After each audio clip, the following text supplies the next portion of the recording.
प्रणाम आचार्य जी, मेरा नाम सुनील कुमार है। मैं बेंगलोर से आया हूँ और आपको बहुत 3-4 साल से सुन रहा हूँ, लेकिन ऐसे सत्र में पहली बार आया हूँ। तो मेरा बेसिकली सवाल जो है कि जब मैं आसपास देखता हूँ समाज में, देश में, दुनिया में, तो वहाँ पे जो समस्याएं हैं उनको मैं अपनी समझ के हिसाब से एक 2 वर्गों में बांटता हूँ। एक वर्ग है जिसके अंदर आती हैं जैसे धार्मिक अंधविश्वास हो गए, रीति रिवाजों जो कुरीतियाँ हो गई, उस टाइप की समस्याएं हैं। वो ऐसी समस्याएं हैं कि कोई भी ऊपर से देख के भी कह देगा कि ठीक है, ये धर्म से रिलेटेड हैं, धर्म से संबंधित हैं। फिर एक दूसरा वर्ग आता है जिसमें आती हैं समस्याएं, उसमें बेसिकली वर्ग 2 में 2 उपवर्ग हैं। वर्ग 2 के उपवर्ग 1 में आती हैं ऐसी समस्याएं जैसे कि सामाजिक अपराध, मानसिक बीमारियां, आत्महत्याओं की समस्या और दैट। वो ऐसी हैं कि ठीक है, उनको कोई ऊपर से नहीं कहेगा कि धर्म से रिलेटेड हैं, अध्यात्म से रिलेटेड हैं, लेकिन अगर थोड़ा अंदर जाएगा तो लगेगा कि चलो ये ह्यूमन के माइंड से रिलेटेड हैं, मन से रिलेटेड हैं, तो चलो कुछ तो संबंध है अध्यात्म से। वर्ग 2 का उपवर्ग 2 जो है उसमें आती हैं तथाकथित निरपेक्ष समस्याएं जैसे कि अशिक्षा, गरीबी, स्वास्थ्य संबंधी समस्याएं, यातायात की समस्याएं, इंफ्रास्ट्रक्चर की समस्याएं, उस टाइप। इनका धर्म से क्या लेना देना, ठीक है। तो ये पूरा ढांचा है सवाल का। लेकिन मेरा सवाल ये है कि आप अगर उस चीज़ को थोड़ा इनसे कनेक्ट करके कि एग्जाम्पल के लिए गरीबी दूर करने के लिए अध्यात्म किस तरह से हेल्पफुल है, अशिक्षा दूर करने के लिए किस तरह से, तो जो निरपेक्ष हैं उन समस्याओं के समाधान में अध्यात्म किस तरह से सहायता करेगा, यद्यपि जानता मैं भी हूँ, बट अगर आप उनको एग्जाम्पल के थ्रू समझा पाएँ तो वो ज़्यादा। दुनिया का कोई प्रपंच नहीं है जिसका समाधान अध्यात्म नहीं है। दुनिया की हर समस्या तुम किसी वर्ग उपवर्ग में रखो, अध्यात्म के ह्रास की वजह से ही होती है।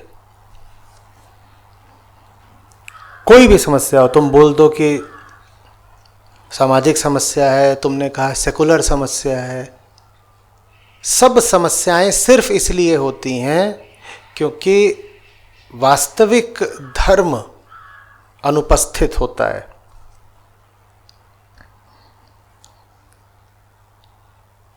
धर्म सब चीजों में है। धर्म तो वास्तव में सेकुलरिज्म में भी है।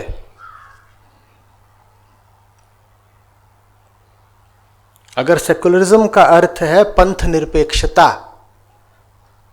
तो वो कहता है कि सत्य आवश्यक है, उस तक पहुंचना है चाहे जो रास्ता मिले। मैं किसी एक रास्ते के प्रति विशेष पूर्वाग्रह नहीं रखूंगा। तो अगर वास्तव में समझा जाए तो विशुद्ध सेकुलरिज्म का भी असली अर्थ धार्मिकता ही है।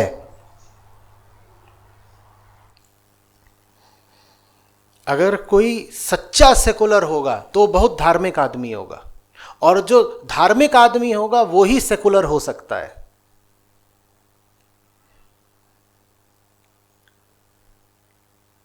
सारी समस्याएं हमारे ही लिए तो है ना, और सारे ही समस्याएं हमारे ही द्वारा निर्मित है।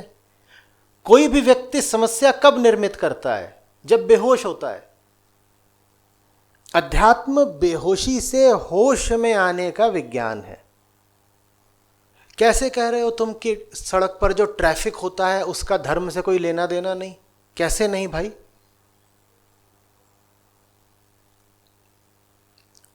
होशमंद आदमी गाड़ी वैसे ही चलाएगा जैसे बेहोश आदमी चलाता है, नशेड़ी चलाता है। जल्दी बोलो। तो फिर धार्मिक आदमी का ट्रैफिक से अलग संबंध होगा ना, बेहोश आदमी की अपेक्षा। सड़क कहाँ बनानी है, कितनी चौड़ी रखनी है, इसका निर्धारण कोई अधिकारी करता है, कोई अथॉरिटी? वो बेहोश है तो एक निर्णय लेगा, वो होश में है तो दूसरा निर्णय लेगा। ये जो तुम्हें तमाम इंफ्रास्ट्रक्चरल बॉटलनेक्स दिखते हैं कि जहां पे 6 लेन होना चाहिए वहां 2 लेन है, जहां सड़क होनी ही नहीं चाहिए वहां सड़क बना दी। ये सब सड़कें आसमान से तो नहीं गिरी, किसी का निर्णय था कि ये सब करो। जिसका निर्णय था, अगर वो वास्तव में आध्यात्मिक आदमी होता तो क्या इतने निम्न कोटि के निर्णय लेता? बोलो। क्या आपकी कोई भी ऐसी समस्या है जो आपकी भागीदारी के बिना बढ़ आई? हमारी समस्याओं में हमारा पूरा योगदान रहता है ना, अधिकांश तो हमारा निर्माण ही होती हैं। हम समस्याएं क्यों निर्मित करते हैं? क्योंकि हम अधार्मिक हैं, क्योंकि हमारी चेतना सोई हुई है। इसीलिए अध्यात्म कोई क्षेत्र नहीं है। आपने कहा कि अध्यात्म का क्षेत्र क्या समस्याओं को सुलझाने में सहायक हो सकता है? अध्यात्म सब क्षेत्रों का आधार है। आप किसी भी क्षेत्र में हो, आपको आध्यात्मिक होना पड़ेगा, नहीं तो आप जिस भी क्षेत्र में हैं आप वहीं पर मुंह की खाएंगे। आप अच्छे फुटबॉलर हो सकते हैं क्या ध्यान के बिना? आप अच्छे सलामी बल्लेबाज हो सकते हैं धैर्य के बिना? आप ओपनिंग बैट्समैन हो सकते हैं साउथ अफ्रीका में अगर आपके पास धैर्य की कमी है? बोलिए। धैर्य आपको विज्ञान सिखाएगा क्या? जितने भी लोगों ने विज्ञान पढ़ा हो वो बताएं, उसमें पेशेंस नाम का कोई चैप्टर था? यह आपको कौन बताएगा कि अहंकार अधीरा होता है, अहंकार में धीरज की कमी होती है और इसलिए कमी होती है, और धैर्य के ये घातक परिणाम होते हैं, तो इसीलिए धीरज धरो? ये बात न विज्ञान बताएगा, न संविधान बताएगा, न कोई प्रयोगशाला बताएगी। आपके अंतर जगत के बारे में तो आपको अध्यात्म ही बताएगा ना, और अंतर जगत का नहीं पता तो आप न वैज्ञानिक बन सकते हो न क्रिकेटर।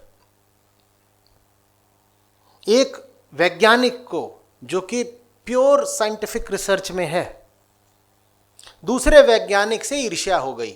दोनों एक ही प्रयोगशाला में काम करते थे। वैज्ञानिकों को भी आपस में घोर ईर्ष्या होती है।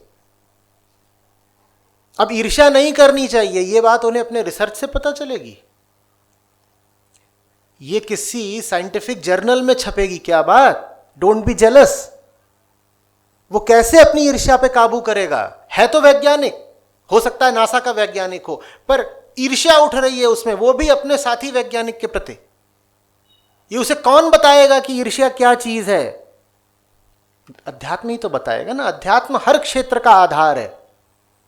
अध्यात्म ही बताएगा कि किस क्षेत्र में किस तरह का शोध होना चाहिए। नहीं तो शोध तो आप वैसा भी कर सकते हो जिससे कोविड-19 पैदा हो गया। हमारे ही द्वारा की गई रिसर्च का परिणाम है कोविड-19। आध्यात्मिक नहीं हो आप तो इसी तरह की रिसर्च करोगे।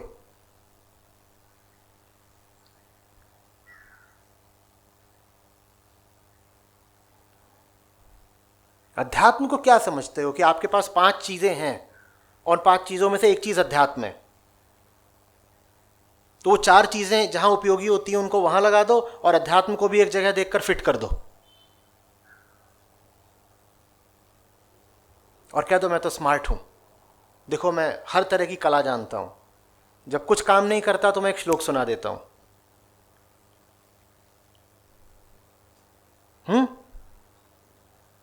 तुम्हारी सांस सांस का आधार है अध्यात्म।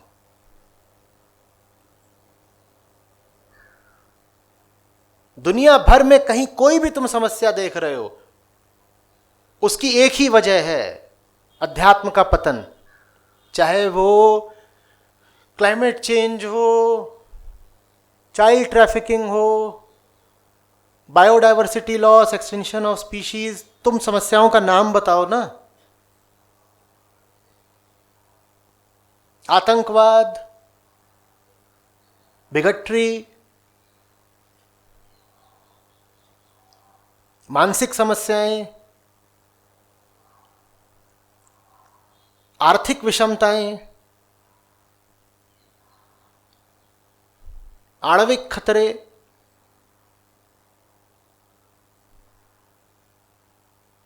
हर समस्या के मूल में तो इंसान बैठा है ना, कि नहीं? ये हमारी सबसे बड़ी समस्या ये है कि कहीं कोई एस्टेरॉइड आके पृथ्वी को तबाह ना कर दे। ये हमारी सबसे बड़ी समस्या है क्या? आपकी जो बड़ी बड़ी समस्याएं हैं सब आपने बनाई हैं, और आपने बनाई है क्योंकि आप बेहोश हो। आप बेहोश हो क्योंकि अध्यात्म नहीं है आपके पास। जिसको आप दुनिया का सबसे विकसित मुल्क कहते हो, उसी के पास दुनिया की सबसे बड़ी न्यूक्लियर स्टॉक पाइल है।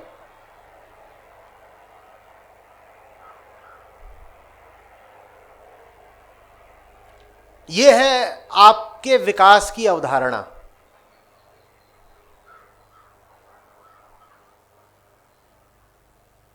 बेहोश आदमी को अगर विज्ञान भी मिलेगा तो वो उस विज्ञान से विध्वंस की ही सामग्री बनाएगा।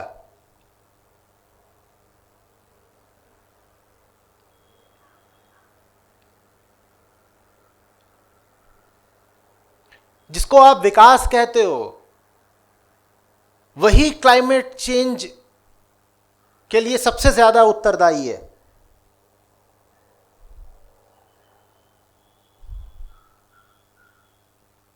और आप पगलाए रहते हो, विकास चाहिए, विकास चाहिए। और साथ ही ये भी कहते हो, नहीं देखो पृथ्वी तबाह हो रही है, बचाना है, बहुत जल्दी खत्म हो जाएगी, 10-20 साल बचे हैं। और साथ ही ये भी कहते हो, नहीं नहीं नहीं, हमें भोगने के लिए और माल चाहिए ना। कैसे कर लोगे? भोगने का माल भी चाहिए, पृथ्वी का विकास भी, पृथ्वी का विनाश भी रोकना है। अध्यात्म के अलावा तुम्हें कौन बताएगा कि भोग तुम्हें वो नहीं दे सकता जो तुम चाहते हो, कि भोग भोग के आनंद और मुक्ति नहीं पाओगे। अध्यात्म के अलावा तुम्हें कौन बताएगा ये? बोलो। अध्यात्म नहीं होगा तो तुम क्लाइमेट चेंज को कैसे रोक पाओगे? तुम्हें समझ में नहीं आता कि क्योटो, रियो डी जेनेरियो से लेकर के अभी तक सारी क्लाइमेट चेंज टॉक्स विफल क्यों होती हैं? तुम क्या सोच रहे हो ये अंतरराष्ट्रीय मनमुटाव की बात है? कोई मनमुटाव नहीं है।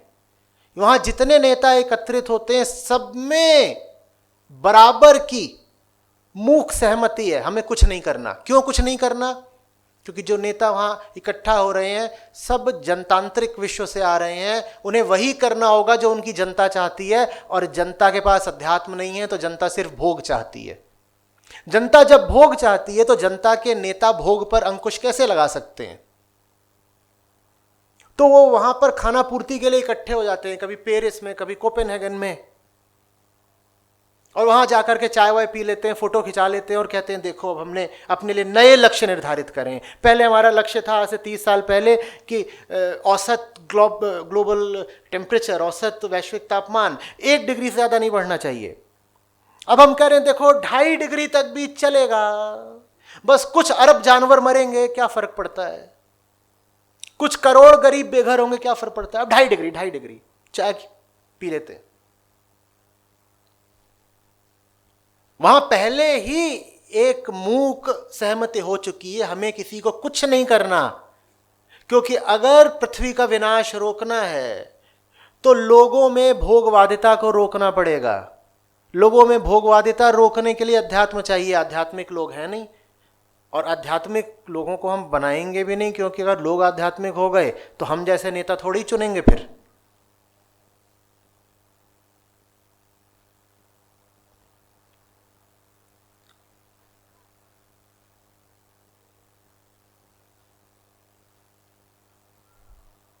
नदियां प्रदूषित हैं, इसकी वजह अध्यात्म की कमी नहीं है क्या? बोलिए।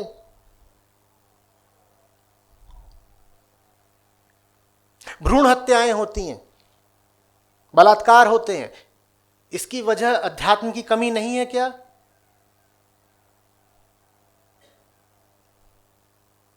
सच्ची शुद्ध धार्मिकता के अलावा कुछ नहीं है जो किसी भी समस्या का हल कर सके।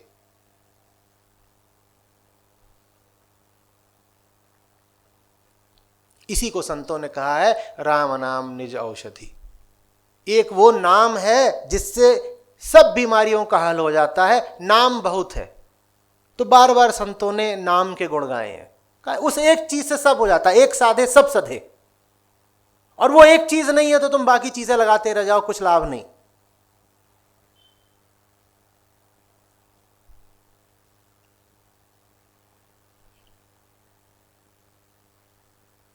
आप कर लीजिए एक के बाद एक कॉन्फ्रेंस। प्रदूषण रोकने के लिए आप क्या दीजिए, ग्रीन टेक्नोलॉजीज लेके आ रहे हैं, इलेक्ट्रिक व्हीकल्स लेके आ रहे हैं। ले आओ इलेक्ट्रिक व्हीकल्स, सबको भोगने हैं। उतना लोहा कहां से लाओगे? और वो जो लोहा बनता है, जानते हो ना स्टील प्रोडक्शन कितना ज्यादा कार्बन एमिशन करता है। और वो जो उसमें इलेक्ट्रिक बैटरीज लगती हैं, वो वेस्ट डिस्पोजल कहां करोगे? ये तुम्हारी ग्रीन टेक्नोलॉजीज ग्रीन है कहां, बताओ तो। और उसको चार्ज तो करना पड़ेगा। चार्ज करने के लिए क्या चाहिए? इलेक्ट्रिसिटी। और इलेक्ट्रिसिटी कैसे बनाते हो? तो किसको बेवकूफ बना रहे हो कि technology is the solution to global problems. Technology से तुम्हारी कोई समस्या नहीं हल होने वाली। जो तुम कहते हो ना, अभी देखो हम मॉडर्न लोग हैं, टेक्नोलॉजिकल सॉल्यूशंस लेके आएंगे। There can only be a spiritual solution to global problems.